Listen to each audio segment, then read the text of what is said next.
जी, तो अब हम देखते हैं कि एनर्जी एंड एनवायरनमेंट का आपस में क्या रिलेशनशिप है। पेज नंबर 134 पे एनर्जी और एनवायरनमेंट का रिलेशनशिप बताया गया है, और ये भी कि एनर्जी के ज़्यादा होने या कम होने की वजह से हमारी इन्वायरमेंट यानी माहौल पे किस तरह के असरात पैदा होते हैं।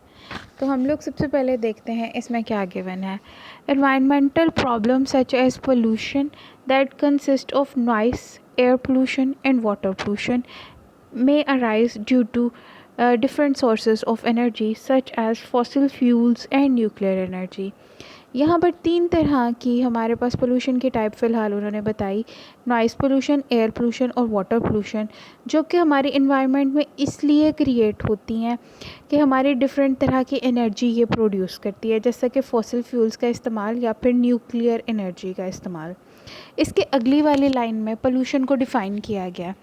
अगले वाली ये वाली जो लाइन है हमारी, यहाँ से पोल्यूशन की डेफिनेशन है, प्लीज़ अंडरलाइन कीजिएगा कि पोल्यूशन की डेफिनेशन क्या है। तो जी पोल्यूशन की डेफिनेशन देखते हैं।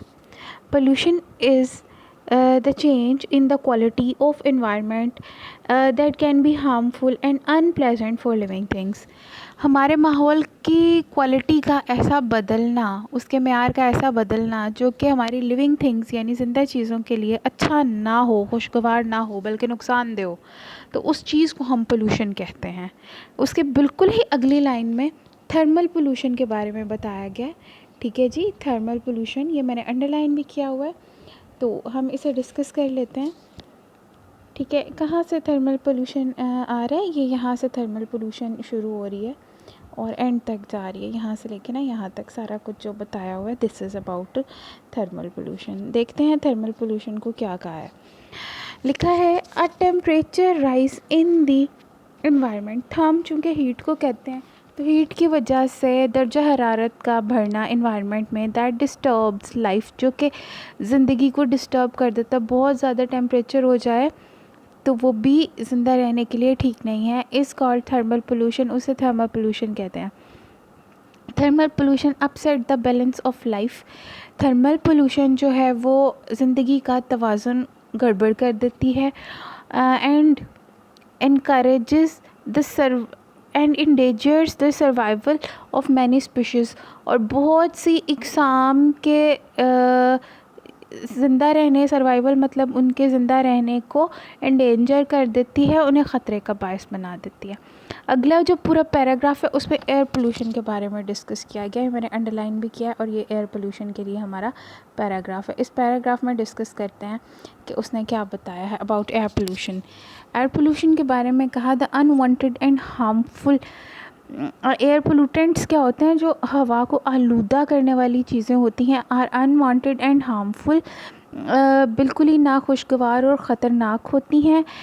Natural processes such as volcanic eruptions, forest fire and dust storms.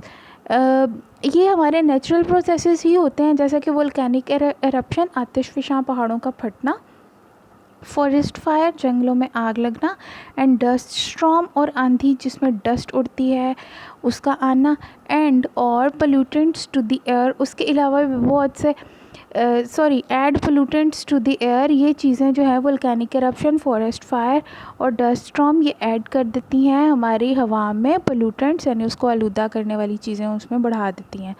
These pollutants rarely build up to the harmful level. ये जो पोल्यूटेंट्स हैं ये हार्मफुल लेवल तक जो है वो काफ़ी ज़्यादा बढ़ चुके हैं। ऑन दी अदर हैंड, दूसरे हाथ पे, the burning of the fuels का जलना, एंड सॉलिड वेस्ट और गलना सड़ना।